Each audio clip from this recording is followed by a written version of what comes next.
Mr. President, parang nakakaiyak lang po. Wala na po kami makapitan. Wala na tumutulong, walang mautangan. Alam, ma-action na ng gobyerno ng problema namin ngayon, makakuha kayo ng ayuda. Awa nyo na po. Kaya makalala po talaga kami. Sana makakuha kami na kahit ang krudo man lang, paano makapaghanap buhay. At hindi na ipasa yung mga record. Papuntang City Hall, papunta LTFRB, walang record. Matagal na kayo nagdadrive po sa Manila po. 4 na dekada na po. 4 na dekada na. Oo. Ilan taon na po kayo ngayon? 72. 72. Bali 37 years na nagdadrive.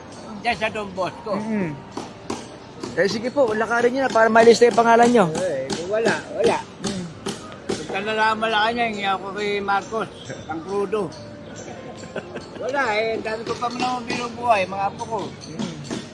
Tulad niya, bibiyaya ko bukas, walang pang krudo. May malang krudo ngayon, 127. Mr. President, parang nakakaiyak lang po. Wala na po kami makapitan.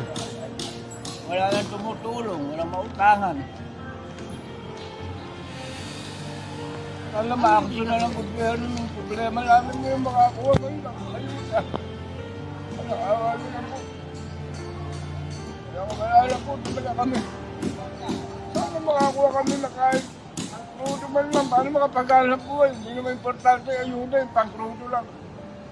Wala na po kasi mautangan. Sana makarating po sa inyo yung problema namin. Ipasa po namin yung record, hindi naman pinasa ng LTFRB dito sa wala po kami record. Kaya si Sarchong kami, wala kami record. Sana man lang, mabigyan niyo po kami ng action sa problema namin ito. Kunting tulong lang po, pang-tulong. Mabigyan niyo po kami ng kahit kunting pag-aasa man lang. Makakuha kami ng panghalap buwan. Sana po matulungan niyo kami sa Don Bosco. Ang asosasyon namin yun, Don Bota. Sana po parang awan nila po. Panghalap buwan lang po, pang-tulong. Kahit card na lang po pangkarga sa gasolinahan, mabigay niyo po sa amin. Wala po kami itutos-tos. Sobrang taas ng krudo. Yun na lang po, maraming po salamat. Ano po pangalan nyo? America Prento.